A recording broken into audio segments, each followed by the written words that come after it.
যেই মানুষ বলবে দুনিয়া শেষ হয়ে গেছে, যেই মানুষ বলবে দুনিয়া ধ্বংস হয়ে গেছে, মান ক্বালা হালাকান নাস ফাহুয়া আহলাকুহুম, নবীজি বলেন ওই মানুষটা সবচাইতে বেশি ভ্রষ্ট আর পথগামী।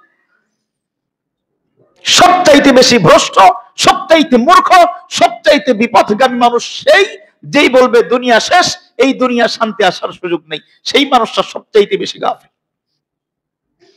মান ক্বালা হালাকান নাস ফাহুয়া আহলাকুহুম।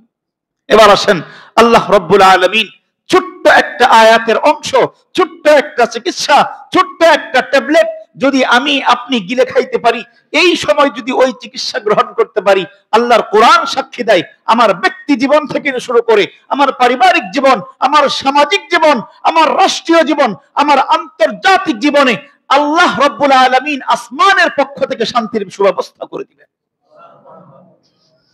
আল্লাহ তাআলা বলেন ইয়া আইয়ুহাল্লাযীনা আমানু, আল্লাহ তাআলা আমাদের মতো ঈমানদারদেরকে ডাক দিচ্ছেন, ও ঈমানদার, ও ঈমানদারের দল, হে মুসলমানের দল, যারা নাকি শান্তিকামী, যারা শান্তির পিছনে দৌড়াও, যারা শান্তির খুঁজে অন্বেষণ করতেছো, শান্তির খুঁজে যারা দিন রাত পেরেশানি করতেছো, তাদের জন্য ছোট্ট একটা বার্তা, যদি তুমি শান্তি চাও, আলাইকুম আনফুসাকুম, সকলেই বলেন আলাইকুম আনফুসাকুম, আলাইকুম আনফুসাকুম।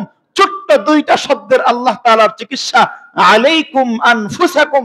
আল্লাহ তাআলা বলেন আগে নিজেকে সংশোধন করো, নিজেকে নিয়ে চিন্তা ফিকির করো, নিজেকে পরিশুদ্ধ বানাও, দেখবে গোটা দুনিয়া এক সময় ঠিক হয়ে গেছে।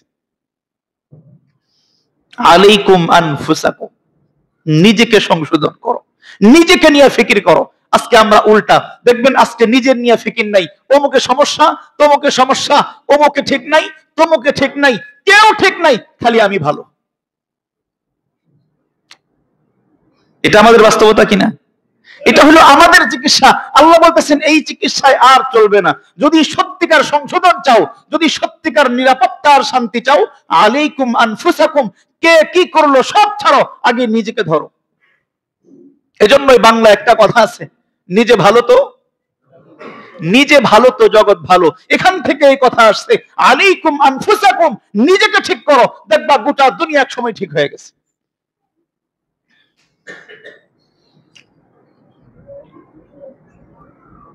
সাহাবায়ে কেরাম আগে নিজেকে নিয়ে সংশোধনের চিন্তা করেছেন, আমাদের মতো না। আমরা তো কোথাও জটলা লাগলেই, কোথাও কোনো দুইজন মানুষ তিনজন মানুষ একত্র হইলেই অমুকের সমস্যা তমুকের সমস্যা, সমালোচনা যেটাকে বলা হয়, অন্যের দুষ্টুটি খোঁজা, অন্যের ছিদ্র অন্বেষণ করা, এটা হলো আমাদের কাজ। সাহাবায়ে কেরাম তা করেননি। সাহাবায়ে কেরামের রূপ ছিল ভিন্ন, ওনারা আলাইকুম আনফুসাকুমের উপর আমল করেছেন। আল্লাহ রাসূলের সাহাবী, বিশ্ববিখ্যাত প্রসিদ্ধ সাহাবী হযরত হানজালা রাদিয়াল্লাহু তাআলা আনহু, আমরা সকলেই নাম শুনেছি। অসংখ্য হাদিসের কিতাবের মধ্যে তার ঘটনা রিওয়ায়াত পাওয়া যায়। হযরত হানজালা রাদিয়াল্লাহু তাআলা আনহু আল্লাহ রাসূলের এত নিকটতম কাছের সাহাবী হওয়া সত্ত্বেও একদিন মদিনার অলিতে গলিতে চিৎকার মারতেছেন, দৌড়াতেছেন, চিৎকার করতেছেন, দৌড়াইতেছেন, নাফাক হানজালা, নাফাক হানজালা, নাফাক হানজালা। চেহারাটা মলিন, পেরেশান, পেরেশানি হয়ে মদিনার অলিতে গলিতে দৌড়াচ্ছেন। অর্থ হইল, এই শোনো তোমরা, আমি হানজালা তো মুনাফিক হয়ে গেছি, আমি হানজালা মুনাফিক হয়ে গেছি। নাফাক হানজালা, নাফাক হানজালা। হযরত হানজালা রাদিয়াল্লাহু তাআলা এভাবে দৌড়াচ্ছেন, চিৎকার মারতেছেন, পাগলের মতো পাগলামি করতেছেন। পথিমধ্যে হযরত আবু বকর সিদ্দিক রাদিয়াল্লাহু তাআলা আনহুর সাথে দেখা। আবু বকর সিদ্দিক রাদিয়াল্লাহু তাআলা আনহু ওনাকে রাস্তা থামাইছেন। আরে এটা কি বলতেছো তুমি, আল্লাহ রাসূলের সাহাবী, তুমি কি বলতেছো নাফাক হানজালা, তুমি কেন নিজেকে মুনাফিক দাবি করতেছো? হযরত হানজালা রাদিয়াল্লাহু তাআলা আনহু বলতেছেন, হে আবু বকর, তুমি তো জানো না, তুমি তো জানো না, মুনাফিক তো সেই যার দিলের ভিতরে এক রকম হয়, চেহারা আরেক রকম হয়, মুখের কথা আরেক রকম হয়, যেখানে দুমুখা রূপ থাকে। আবু বকর তুমি শোনো, আমি যখন নবীজির দরবারে যখন বসি, নবীজির দরবারে যখন আমি থাকি, তখন আমার দিলটা খুব নরম হয়, তখন আমার জান্নাত জাহান্নামের কথা মনে হয়, আমার চোখগুলা অশ্রু সংবরণ করে, অশ্রু ঝরায়। কিন্তু যখন এই হানজালা যখন বাড়িতে ফিরি, যখন সন্তানের কাছে যাই, যখন বিবির কাছে যাই, তখন আমার ওই দিলটা এত নরম থাকে না, শক্ত হয়ে যায়। এই যে দুই জায়গায় দুই দিল, এটাই তো মুনাফিকি। ও আবু বকর, বলো না আমি মুনাফিক হইছি কিনা? দোষটা কার দিচ্ছেন বলেন না? কার দোষ দিচ্ছেন? নিজেকে নাফাক হানজালা, আমি হানজালা মুনাফিক হয়ে গেছি। আবু বকর সিদ্দিক রাদিয়াল্লাহু তাআলা আনহু ওই জায়গায় যদি আমি আপনি হইতাম, আল্লাহ না করুন হয়তো বলতাম ঠিকই আছি, এত বড় খারাপ তুমি, এত বড় নিমক খারাপ, নবীর সামনে একরকম বাসায় গিয়ে পাল্টায় যাও, তুমি তো সত্যিকার মুনাফিক, যাও। দেখেন আল্লাহ রাসূলের সাহাবীরা কিরকম হন, আলাইকুম আনফুসাকুমের আমল কিরকম ছিল। আবু বকর সিদ্দিক রাদিয়াল্লাহু তাআলা আনহু উনি যখন এই কথা শুনছেন যে হানজালা যখন বলতেছেন যে মুনাফিকের ব্যাখ্যা যখন করছেন, আবু বকর সিদ্দিক রাদিয়াল্লাহু তাআলা আনহু বলতেছেন, আরে তাই নাকি? যদি তাই হয় আমি আবু বকর তো মুনাফিক,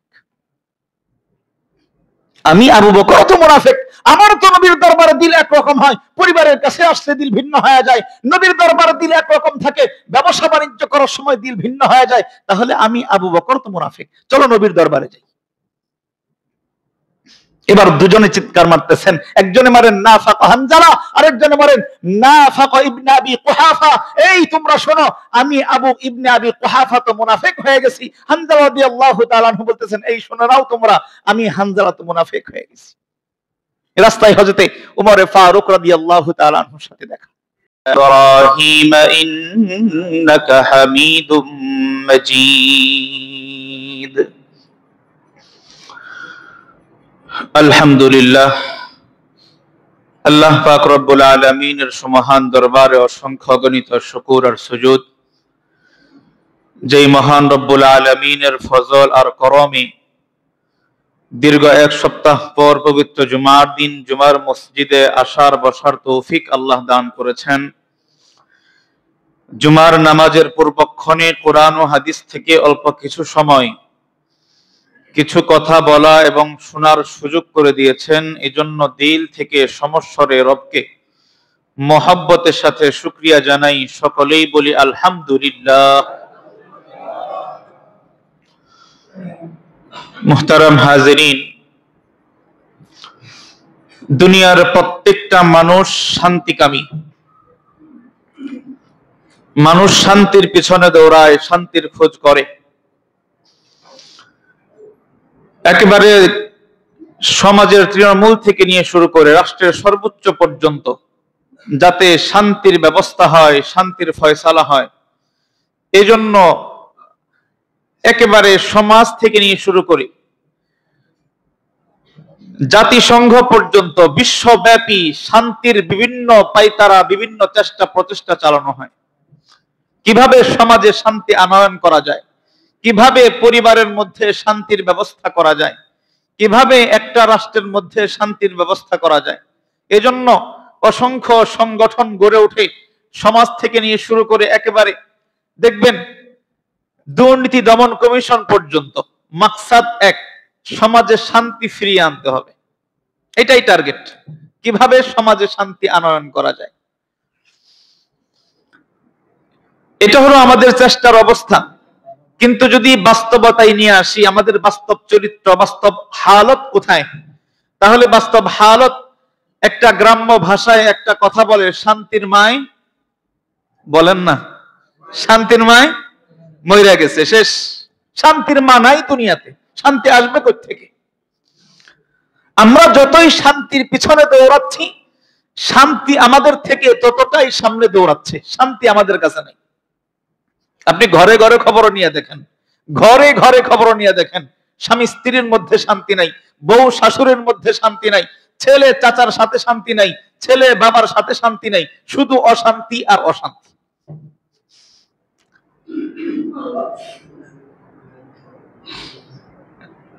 তাহলে রূপটা কোথায়? আমাদেরকে রূপ ধরা দরকার। কেন সমাজে এত শান্তির সুব্যবস্থার পরেও, এত শান্তির জন্য এত আইন কানুন বানানোর পরেও কেন শান্তি আমাদের থেকে দৌড়ায়? এটা বোঝা আগে দরকার। মাওলানা আশরাফ আলী থানভী রাহমাতুল্লাহি আলাইহি একটা ঘটনা বলেছেন বোঝার জন্য। একবার আল্লাহ তাআলার এক বুজুর্গের কাছে এক লোক আসছে, এক যুবক আসছে, হুজুর আমার একটা সন্তানের বাবা ডাক শোনার খুব ইচ্ছা, আমার খুব বাবা হইতে মনে চায়, কিন্তু আমি বাবা হতে পারতেছি না, আমার জন্য একটু দোয়া করেন। আমরা দোয়া চাই না? তো আল্লাহর ওলি ওই যুবকের জন্য দোয়া করে দিয়েছেন যে আমি দোয়া করালাম আল্লাহ যেন তোমাকে একটা সন্তান দান করেন, নেক সন্তানের বাবা বানান, যাও আল্লাহ তাআলা তোমাকে সন্তানের বাবা বানাবেন। যুবক ফিরে আসছেন বাড়িতে, কিছুদিন পরে আবার ফিরছেন, হুজুর দোয়া তো করলেন, আল্লাহ তাআলা মনে হয় কবুল করেন নাই, এখনো তো সন্তানের বাবা হয়নি, একটু আবার দোয়া করেন। তো হুজুর সরল মনে আবার দোয়া করছেন, ঠিক আছে বাবা যাও, এবার দোয়া করে দিলাম, আল্লাহ চাহে তো এবার তুমি সন্তানের বাবা হবা। যুবক কিছুদিন পরে আবার ফিরছেন, হুজুর দোয়া তো চলতেছে, আমি তো বাবা হতে পারতেছি না। তো হুজুরের একটু সন্দেহ লাগছে যে আমার তো দোয়া করলে আল্লাহ সহজ সাধারণত দোয়া কবুল করেন, কিন্তু এত দোয়ার পরেও কেন দোয়ার ফলাফল পাচ্ছি না। একটু ওনার ভিতরে কৌতূহল নিয়ে একটু প্রশ্ন করছেন, বাবা বিয়ে কি করছো? বাবা বিয়ে কি করছো? যুবক উত্তর দেয়, হুজুর বিয়ে তো করি নাই। বুঝেন নাই মনে হয়, হুজুর বিয়ে তো করি নাই। এই যে বিয়ে না করে বাবা হওয়ার চেষ্টা করা, বাবা হওয়ার জন্য দোয়া করানো যেরকম মূর্খতা আর বেয়াদবি, ঠিক আল্লাহ তাআলার নিজাম, আল্লাহ তাআলার দুনিয়াতে, আল্লাহ তাআলার সৃষ্টিতে, আল্লাহ তাআলার নিয়মের বিপরীতে গিয়া শান্তি খোঁজা সেই রকমই মূর্খতা আর বেয়াদবি। ব্যাপার বুঝতে পারছেন? আমরা আসল জায়গায় নাই, ভিন্ন জায়গায় শান্তি খুঁজতেছি, শান্তির জায়গায় আমরা কেউ নাই। এবার আসেন শান্তির একটা ট্যাবলেটের নাম শিখা যায়, শান্তির একটা সূক্ষ্ম চিকিৎসা একেবারে ছোট। আগের দিনে বাজারের মধ্যে দেখতেন মানুষ বিভিন্ন ঔষধ বিক্রি করত, লাল কাপড় পেঁচায় দেখবেন অনেকগুলা কাচের বোতলের মধ্যে মানুষ ঔষধ বিক্রি করত। একটা বোতল নিয়ে যান, এক বোতলে 1000 রোগ একেবারে শেষ। আপনার রোগ, বাবার রোগ, মায়ের রোগ, ঘরের রোগ, পরিবারের রোগ, যার রোগ বলেন একটা বোতল নিয়ে যান, 20 টাকার বোতলে সব রোগ শেষ। আছে না? তো এটা তো দুনিয়ার নিজাম। আল্লাহ তাআলা আমাদেরকে কোরআনে কারীমের ছোট্ট একটা আয়াতে কারিমাই আমাদেরকে এমন ছোট একটা চিকিৎসা দিচ্ছেন, যেই চিকিৎসা যদি আমি আপনি গ্রহণ করি, এই চিকিৎসা যদি সমাজ গ্রহণ করে, এই চিকিৎসা যদি রাষ্ট্র গ্রহণ করে, খোদার কসম, আল্লাহর কসম, প্রত্যেকটা সমাজ থেকে নিয়ে শুরু করে গোটা বিশ্বের শেষ পর্যন্ত, পৃথিবীর উত্তর থেকে দক্ষিণ পর্যন্ত, পশ্চিম থেকে পূর্ব পর্যন্ত গোটা দুনিয়ায় আল্লাহ তাআলা শান্তির বারিধারা বর্ষণ করবেন। এটা আল্লাহ তাআলার কোরআনের ওয়াদা। বলেন না সুবহানাল্লাহ। আল্লাহ রাব্বুল আলামিন পবিত্র কোরআনে কারীমের সূরাতুল মাইদার 104 নম্বর আয়াতে একটা ছোট্ট আয়াতে কারিমা নাযিল করেছেন। তার আগে আরেকটা কথা বুঝেন, আমরা যখনই শান্তির আলোচনা আসে, যখনই শান্তির চেষ্টা করি, তখন একটা বক্তব্য আমাদের মুখে দেখা যায় যে গোটা দুনিয়া তো শেষ হয়ে গেছে, দুনিয়া শেষ, অমুকে শেষ, তমুকে শেষ, এখন আর এই দুনিয়াতে শান্তি আসার কোনো সুযোগ নেই। এরকম বক্তব্য শুনছেন কিনা? দুনিয়া শেষ, মানুষ তো এখন মানুষ নাই, সব মানুষ তো পশু হয়ে গেছে, এই জমিনে আর কখনো শান্তি আসবে না। এটা আমাদের ভিতরের ধারণা। আল্লাহর হাবিব রাহমাতুল লিল আলামিন হাদিসে পাকের মধ্যে ইরশাদ করেন, মান ক্বালা হালাকান নাস, যেই মানুষ এই বক্তব্য উপস্থাপন করবে, যেই মানুষ বলবে দুনিয়া শেষ হয়ে গেছে, যেই মানুষ বলবে দুনিয়া ধ্বংস হয়ে গেছে, মান ক্বালা হালাকান নাস ফাহুয়া আহলাকুহুম, নবীজি বলেন ওই মানুষটা সবচাইতে বেশি ভ্রষ্ট আর পথগামী, সবচাইতে বেশি ভ্রষ্ট, সবচাইতে মূর্খ, সবচাইতে বিপথগামী মানুষ সেই, যেই বলবে দুনিয়া শেষ, এই দুনিয়া শান্তি আসার সুযোগ নেই, সেই মানুষটা সবচাইতে বেশি গাফিল। মান ক্বালা হালাকান নাস ফাহুয়া আহলাকুহুম।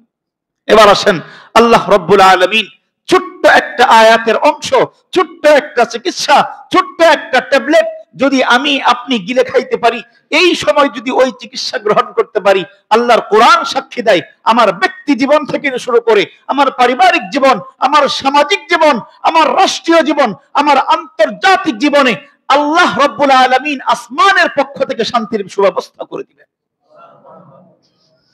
আল্লাহ তাআলা বলেন, ইয়া আইয়ুহাল্লাযীনা আমানু, আল্লাহ তাআলা আমাদের মতো ঈমানদারদেরকে ডাক দিচ্ছেন, ও ঈমানদার, ও ঈমানদারের দল, হে মুসলমানের দল, যারা নাকি শান্তিকামী, যারা শান্তির পিছনে দৌড়াও, যারা শান্তির খুঁজে অন্বেষণ করতেছো, শান্তির খুঁজে যারা দিন রাত পেরেশানি করতেছো, তাদের জন্য ছোট্ট একটা বার্তা, যদি তুমি শান্তি চাও, আলাইকুম আনফুসাকুম, সকলেই বলেন আলাইকুম আনফুসাকুম, আলাইকুম আনফুসাকুম, ছোট্ট দুইটা শব্দের আল্লাহ তাআলার চিকিৎসা, আলাইকুম আনফুসাকুম। আল্লাহ তাআলা বলেন, আগে নিজেকে সংশোধন করো, নিজেকে নিয়ে চিন্তা ফিকির করো, নিজেকে পরিশুদ্ধ বানাও, দেখবে গোটা দুনিয়া এক সময় ঠিক হয়ে গেছে। আলাইকুম আনফুসাকুম, নিজেকে সংশোধন করো, নিজেকে নিয়ে ফিকির করো। আজকে আমরা উল্টা, দেখবেন আজকে নিজের নিয়ে ফিকির নাই, অমুকে সমস্যা, তমুকে সমস্যা, অমুকে ঠিক নাই, তমুকে ঠিক নাই, কেউ ঠিক নাই, খালি আমি ভালো। এটা আমাদের বাস্তবতা কিনা? এটা হলো আমাদের চিকিৎসা। আল্লাহ বলতেছেন এই চিকিৎসায় আর চলবে না। যদি সত্যিকার সংশোধন চাও, যদি সত্যিকার নিরাপত্তা আর শান্তি চাও, আলাইকুম আনফুসাকুম, কে কি করলো সব ছাড়ো, আগে নিজেকে ধরো। এজন্যই বাংলা একটা কথা আছে, নিজে ভালো তো, নিজে ভালো তো জগৎ ভালো। এখান থেকে এই কথা আসছে, আলাইকুম আনফুসাকুম, নিজেকে ঠিক করো, দেখবা গোটা দুনিয়া এক সময় ঠিক হয়ে গেছে।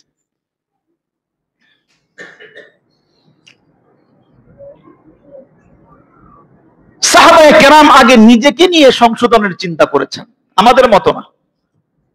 আমরা তো কোথাও জটলা লাগলেই, কোথাও কোনো দুইজন মানুষ তিনজন মানুষ একত্র হইলেই অমুকের সমস্যা তমুকের সমস্যা, সমালোচনা যেটাকে বলা হয়, অন্যের দুষ্টুটি খোঁজা, অন্যের ছিদ্র অন্বেষণ করা, এটা হলো আমাদের কাজ। সাহাবায়ে কেরাম তা করেননি।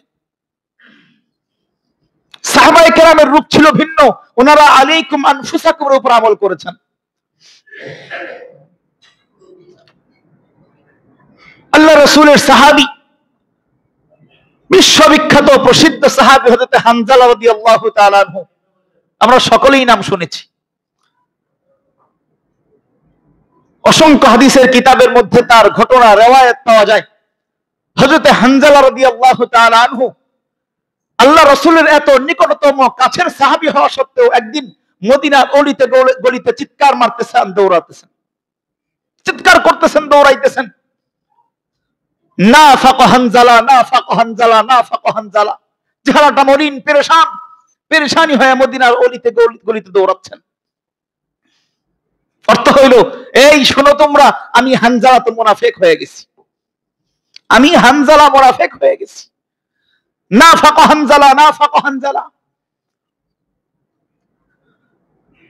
হযরত হানজালা রাদিয়াল্লাহু তাআলা এভাবে দৌড়াচ্ছেন, চিৎকার মারতেছেন, পাগলের মতো পাগলামি করতেছেন। পথিমধ্যে হযরত আবু বকর সিদ্দিক রাদিয়াল্লাহু তাআলা আনহুর সাথে দেখা। আবু বকর সিদ্দিক রাদিয়াল্লাহু তাআলা আনহু ওনাকে রাস্তা থামাইছেন। আরে এটা কি বলতেছো তুমি, আল্লাহর রাসূলের সাহাবী, তুমি কি বলতেছো নাফাক হানজালা, তুমি কেন নিজেকে মুনাফিক দাবি করতেছো? হযরত হানজালা রাদিয়াল্লাহু তাআলা আনহু বলতেছেন, হে আবু বকর, তুমি তো জানো না, তুমি তো জানো না, মুনাফিক তো সেই যার দিলের ভিতরে এক রকম হয়, চেহারা আরেক রকম হয়, মুখের কথা আরেক রকম হয়, যেখানে দুমুখা রূপ থাকে। আবু বকর তুমি শোনো, আমি যখন নবীজির দরবারে যখন বসি, নবীজির দরবারে যখন আমি থাকি, তখন আমার দিলটা খুব নরম হয়, তখন আমার জান্নাত জাহান্নামের কথা মনে হয়, আমার চোখগুলা অশ্রু সংবরণ করে, অশ্রু ঝরায়। কিন্তু যখন এই হানজালা যখন বাড়িতে ফিরি, যখন সন্তানের কাছে যাই, যখন বিবির কাছে যাই, তখন আমার ওই দিলটা এত নরম থাকে না, শক্ত হয়ে যায়। এই যে দুই জায়গায় দুই দিল, এটাই তো মুনাফিকি। ও আবু বকর, বলো না আমি মুনাফিক হইছি কিনা? দোষটা কার দিচ্ছেন বলেন না? কার দোষ দিচ্ছেন? নিজেকে নিজেকে। নাফাক হানজালা, আমি হানজালা মুনাফিক হয়ে গেছি। আবু বকর সিদ্দিক রাদিয়াল্লাহু তাআলা আনহু ওই জায়গায় যদি আমি আপনি হইতাম, যদি আমি আপনি হইতাম, আল্লাহ না করুন হয়তো বলতাম, ঠিকই আছি, এত বড় খারাপ তুমি, এত বড় নিমক হারাম, নবীর সামনে একরকম, বাসায় গিয়ে পাল্টায় যাও, তুমি তো সত্যিকার মুনাফিক, যাও যাও।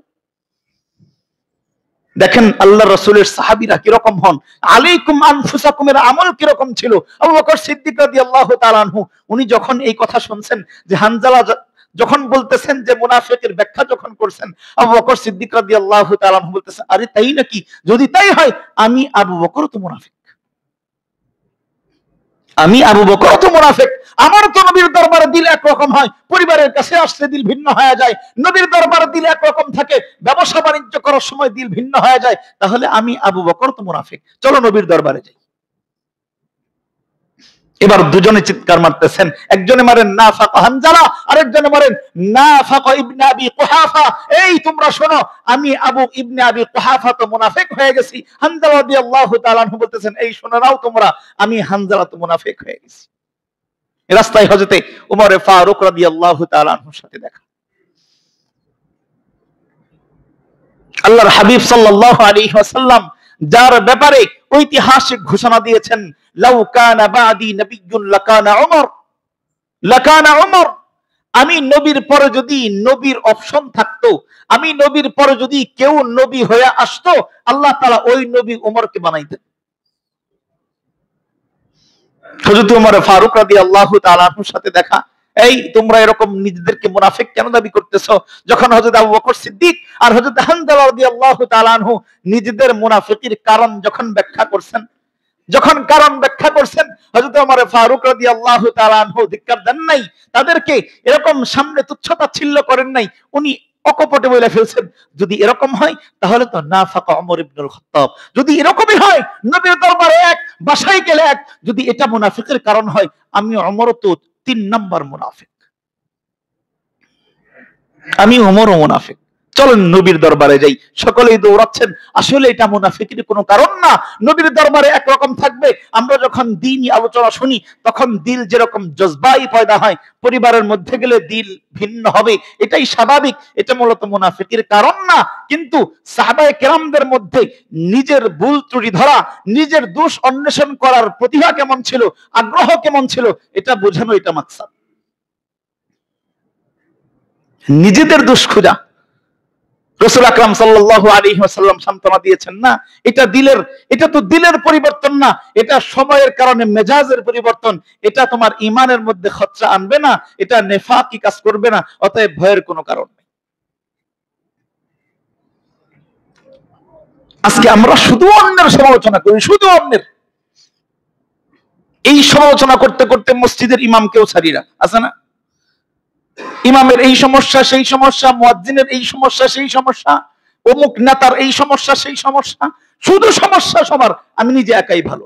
এই হইল আমাদের প্রধান রূপ। নিজেকে সংশোধন করা লাগবে, নিজের প্রতি খেয়াল রাখা লাগবে। যেই মানুষটা নিজেকে সংশোধন করতে পারছে, সেই মানুষটাই প্রকৃত অর্থে মানুষ, সেই মানুষটাই প্রকৃত ইমানদার, সেই মানুষটাই প্রকৃত ইমানদার, সেই মানুষটাই প্রকৃত পক্ষে আল্লাহর কিয়ামতের ময়দানে জান্নাতের মেহমান। এটার ফজিলত বড় বেশি। নিজেকে নিয়ে গুনাহ, নিজেকে নিয়ে পেরেশানি করা, নিজেকে নিয়ে আত্মসমালোচনায় মেতে ওঠা, এটা বড় দামি জিনিস।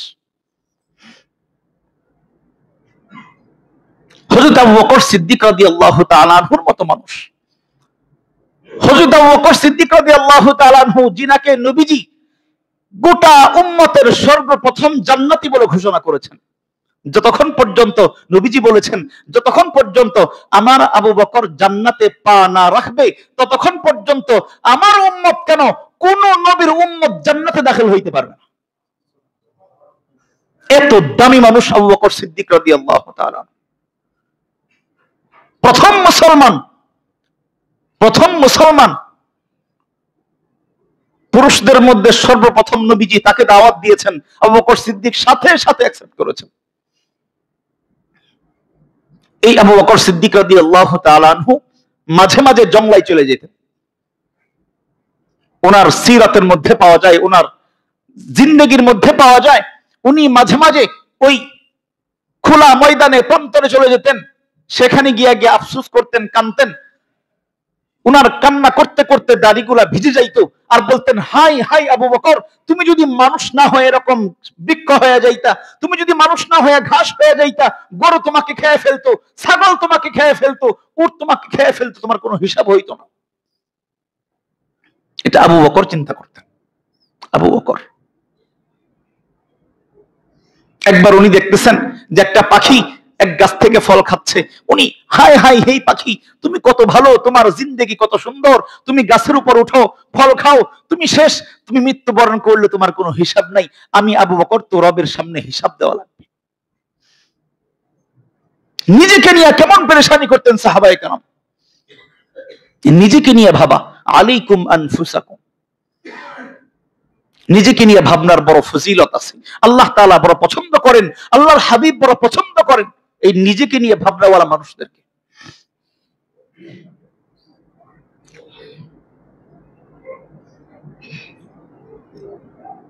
আল্লাহর হাবিব সাল্লাল্লাহু আলাইহি ওয়াসাল্লাম একবার সাহাবায়ে কেরামদেরকে নিয়ে মসজিদে নববীতে বসা। মসজিদে নববীতে সাহাবায়ে কেরামদেরকে নিয়ে বসে আছেন। নবীজি হঠাৎ করে নবীজির পবিত্র জবান থেকে ঘোষণা করলেন, এ আমার সাহাবীরা শোনো, আল আন ইয়াত্তালিউ আলাইকুম রাজুলুম মিন আহলিল জান্নাহ। ও আমার সাহাবীরা শোনো, এই মুহূর্তে মসজিদে একজন মানুষ প্রবেশ করবে যেই মানুষটা আল্লাহর জান্নাতি। বলেন না সুবহানাল্লাহ। এই মুহূর্তে যেই মানুষটা মসজিদে প্রবেশ করবে সে আল্লাহর জান্নাতি। সাহাবায়ে কেরাম অপেক্ষা করতেছেন দেখি কে ঢোকে। কিছুক্ষণ পরে তাকায় দেখেন মসজিদের দরওয়াজা দিয়ে একটা লোক, একটা আনসারী সাহাবী ঢুকতেছেন।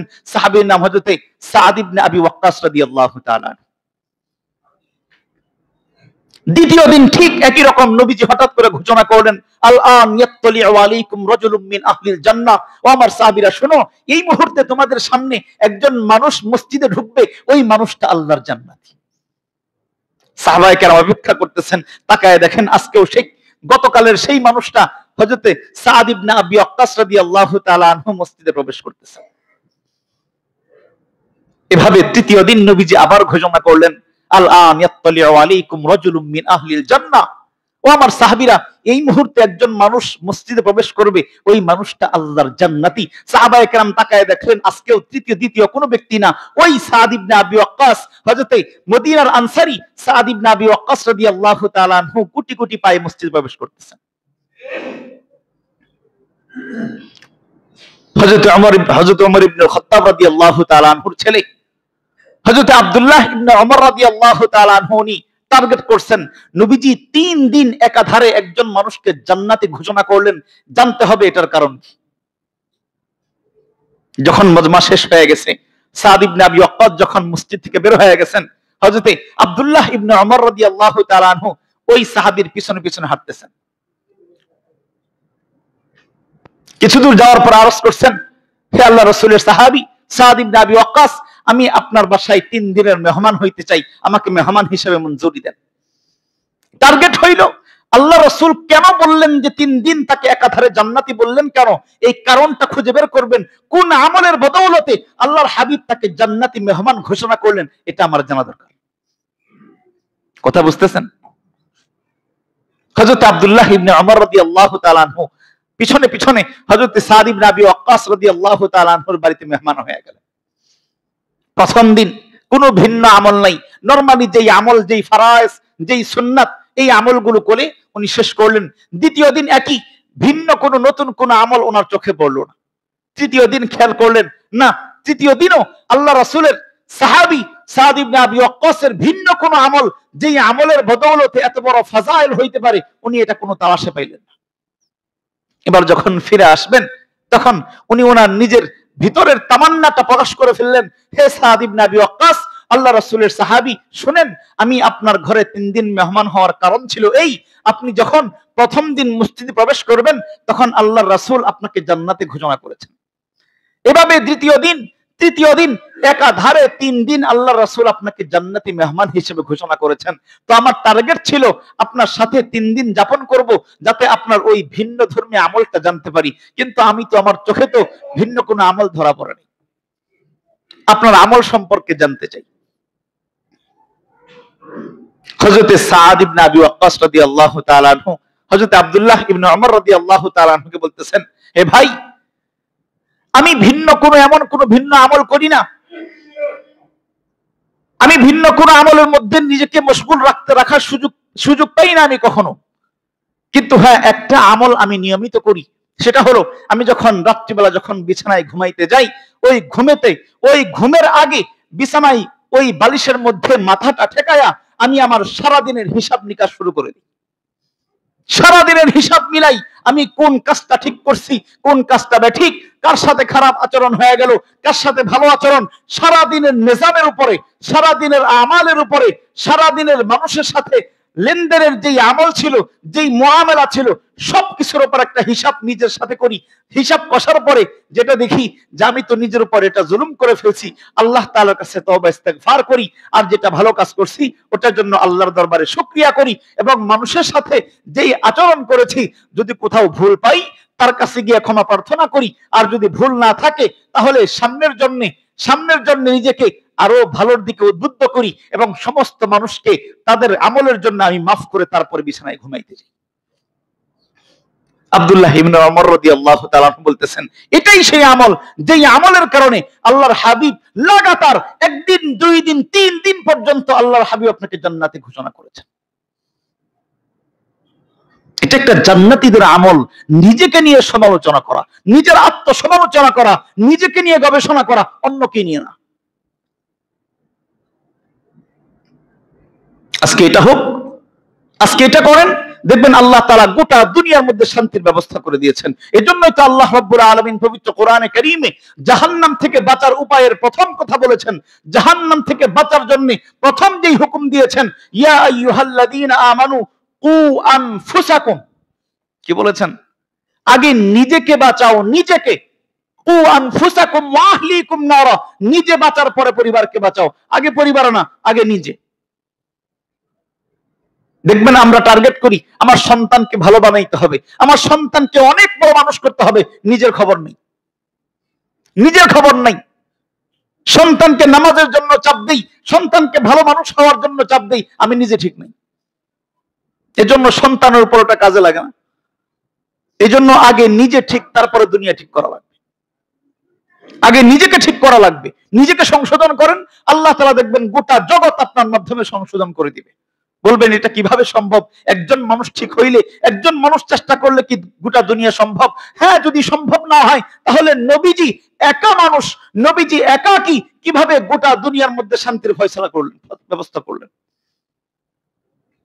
যখন গোটা দুনিয়াকে অন্ধকার জগৎ বলা হইতো, জাহিলিয়াতের জামানা, সবচাইতে অন্ধকার নিকৃষ্ট জামানার মধ্যে যদি নবী একাকী এসে, যদি নবী একাকী পরিশ্রম করে, যদি নবী একাকী দ্বীনের দাওয়াত প্রচার করে গোটা দুনিয়াকে যদি শান্তির দুনিয়া বানাইতে পারেন, গোটা দুনিয়াকে যদি স্মরণের দুনিয়া বানাইতে পারেন, গোটা দুনিয়াকে যদি শান্তির একটা মার্কাজ বানায় দিতে পারেন, তাহলে বলেন এই জামানায় এসে আমি আপনি সকলে যদি ঠিক হয়ে যাই, কেন সমাজ ঠিক হবে না? এজন্য নিজেকে নিয়ে ভাবা, নিজেকে সংশোধন করার চেষ্টা করা। যদি নিজেকে নিয়ে ভাবা যায়, যদি নিজেকে সংশোধন করা যায়, আল্লাহ তাআলা অবশ্যই, আল্লাহর কোরআনের ওয়াদা, আল্লাহ তাআলার কালাম বলতেছে আলাইকুম আনফুসাকুম, নিজেকে নিয়ে ভাবো। আল্লাহ পরের অংশে বলতেছেন লা ইয়াদুররুকুম মান দাল্লা ইযা ইহতাদাইতুম, লা ইয়াদুররুকুম, তোমাকে কেউ ক্ষতি করতে পারবে না। মান দাল্লা ইযা ইহতাদাইতুম, তুমি শান্তির রাস্তা পাওয়ার পরে, তুমি হিদায়াত পাওয়ার পরে কোনো মানুষ নাই, কোনো শক্তি নাই, কোনো ক্ষমতা নাই যে তোমাকে অশান্তির মধ্যে ঠেলে দেয়। এটা আল্লাহ তাআলার ওয়াদা। লা ইয়াদুররুকুম মান দাল্লা ইযা ইহতাদাইতুম, কেউ ক্ষতি করতে পারবে না, এটা আল্লাহ তাআলার ওয়াদা। এজন্যই তো নবী সাল্লাল্লাহু আলাইহি ওয়াসাল্লাম হাদিসে পাকের মধ্যে ইরশাদ করেছেন, মান দানা নাফসা, আল কাইয়িসু মান দানা নাফসা, জ্ঞানী সেই যেই নাকি নিজেকে নিয়ে সংশোধনের চেষ্টা করে, যে নিজেকে নিয়ে ভাবে, যে নিজের পরিচয় নিয়ে ভাবে, যে নিজেকে নিয়ে গবেষণা করে, ওই মানুষটাই প্রকৃত জ্ঞানী। আল কাইয়িসু মান দানা নাফসা। এজন্য নিজেকে নিয়ে ভাবা, নিজেকে সংশোধন করা, নিজেকে আত্মশুদ্ধির চেষ্টা করা। নিজে একাকী হোক, কোন উলামায়ে কেরামদের কাছে গিয়ে হোক, যেই পন্থাই হোক, মানুষের কাছে গিয়া নিজেকে সংশোধন করা। আজকে নিজে সংশোধন হন, দেখবেন গোটা পরিবার সংশোধন হয়ে গেছে। যেই পরিবারের বাবা ভালো, ওই পরিবারের সবাই ভালো। যেই পরিবারের মা ভালো, ওই পরিবারের সন্তানগুলা ভালো, মেয়েগুলা ভালো। দেখবেন বিয়ের সময় আগে মানুষ খোঁজ করে মা কেমন, মা কেমন। মা ভালো থাকলে সন্তান এমনি ভালো হবে। বাবা কেমন, যদি দেখে বাবার চরিত্রের মধ্যে একটু ঘোলাটে আছে, দেখবেন ওই পরিবারে কেউ সংসার, ওই পরিবারের মধ্যে কেউ সম্পর্ক করতে চায় না, কারণ বাবা সমস্যা। তো এটা ঠিকই বুঝি, এটা দুনিয়ার ব্যাপার স্যাপার, এটা ঠিকই বুঝি। এই জায়গায় আমরা দুনিয়ার বাবাকে হিসাব করি, এই জায়গায় মাকে হিসাব করি, এই জায়গায় ওই যে দাদিকে হিসাব করি, ওই নানিকে হিসাব করি। কিন্তু যেখানে মূল ভালো থাকলে সব ভালো হয়, ওইটা দুনিয়ার ক্ষেত্রে বুঝি, আখিরাতের ক্ষেত্রে কোনো হিসাব নাই। আখিরাতের ক্ষেত্রে নিজেকে সংশোধন হওয়া লাগবে, তারপরে যে অন্য ঠিক হবে এটার হিসাব নেই। দেখবেন বাবা নামাজ পড়ে, বাবা নামাজ পড়ে 5 ওয়াক্ত, সন্তানের নামাজের খবর নেই। এরকম বাবা আছে না? বাবা নামাজ পড়ে, সন্তান নামাজ পড়ে না। দাদাই নামাজ পড়ে, সন্তান নামাজ পড়ে না। নাতি নামাজ পড়ে না। উনি শুধু নিজেকে নিয়ে ভাবে। নিজেকে নিয়ে ভাবতে শুরু করলে এক সময় দেখবেন এই মায়ের ঘরের সন্তান, এই বাবার ঘরের সন্তান এক সময় না এক সময় দেখবেন নামাজের দিকে আসতেছে। কিন্তু যেই ঘরে বাবাও নামাজ পড়ে না, ওই ঘরের সন্তান আরো নামাজ থেকে বহুত দূরে। এজন্য নিজেকে আগে সংশোধন করার চেষ্টা করা। পারবো না ইনশাআল্লাহ? আল্লাহ তাআলা আমাদের সকলকে আলাইকুম আনফুসাকুম, যে আমল, যে নিজেকে নিয়ে, নিজেকে সময় দেওয়া, নিজেকে নিয়ে ভাবনা করা, নিজেকে নিয়ে গবেষণা করা, নিজের আত্মসমালোচনা করা, এই মানুষটার ব্যাপারে আল্লাহ রাব্বুল আলামিন কোরআনে কারীমে যেই নাকি নিজের সমালোচনা না করে অন্যের সমালোচনা করে, এই মানুষটাকে আল্লাহ তাআলা নিজে অভিশাপ দিয়েছেন। অভিশাপ দিয়েছেন যে অন্যের সমালোচনায় মেতে ওঠে। আল্লাহ তাআলা কোরআনে কারীমের সূরাতুল হুমাযার প্রথম আয়াতে বলতেছেন, ওয়াইলুল লিকুল্লি হুমাযাতিল লুমাযা, ওয়াইলুল লিকুল্লি হুমাযাতিল লুমাযা। একদল মানুষ দেখবেন, একটা শ্রেণী আছে, দেখবেন এটা নিয়ে খুব অহংকার করে, গর্ব করে বলে, আমি যা বলি একেবারে সামনাসামনি, পিছনে কথা বলি না। এরকম কিছু লোক আছে না? সামনে লজ্জা দেওয়াটাকে সে গর্বের কারণ মনে করে। আমি যা বলি নিরেট কাট কথা বলি, আমি সামনে বলি, পিছনে বলি না। মনে করে সামনে বললে মনে হয় সমস্যা নাই। আল্লাহর আয়াত বলে, ওয়াইলুল লিকুল্লি হুমাযাতিল লুমাযা, ওয়াইল নামক জাহান্নাম ওই মানুষটার জন্য, ধ্বংস ওই মানুষটার জন্য যে নাকি সামনে পিছনে অন্যকে নিয়ে মেতে ওঠে। হুমাযাতিল লুমাযা, যে সামনে বলে, পিছনে বলে, অন্যের কথা বলে, অন্যের দোষ বলে, যেই মানুষটার কর্ম এরকম, আল্লাহ তাআলার কোরআন বলে ওয়াইলুন, এই মানুষটার জন্য আল্লাহর ওয়াইল নামক জাহান্নাম অবধারিত। এজন্য গর্ব করার কোনো কারণ নাই, অহংকার কোনো কারণ নাই যে অন্যের সমালোচনা করে অনেক বড় হওয়া যায়। অন্যের সমালোচনায় কেউ সঠিক হয় নাই, আগে নিজেকে নিয়ে সমালোচনা করা লাগবে। আজকের কথার মূল কথা এটাই, বারবার উচ্চারণ করার মূল টার্গেট এটাই, নিজেকে নিয়ে ভাবা, নিজেকে ঠিক করা। যত চুপ থাকা যায় নিজেকে নিয়ে ভাবেন, আল্লাহ গোটা দুনিয়া ঠিক করে দিবেন। আল্লাহ তাআলা আমাদের সকলকে আল্লাহ রাব্বুল আলামিনের এই আয়াতে কারিমা আলাইকুম আনফুসাকুমের উপর আমাদের প্রত্যেককে আমল করার তৌফিক দান করেন। এবং আল্লাহ তাআলা আমাদের ব্যক্তি জীবন থেকে নিয়ে শুরু করে পারিবারিক জীবন, সামাজিক জীবন, রাষ্ট্রীয় জীবন, আন্তর্জাতিক জীবনে আল্লাহ তাআলা সুশান্তির ব্যবস্থা করে দেন, শান্তির বাতাসের ব্যবস্থা করে দেন। সমস্ত অশান্তি থেকে আল্লাহ তাআলা আমাদের সকলকে হেফাজত করেন। ওয়া আখির দাওয়ানা আনিল হামদুলিল্লাহ।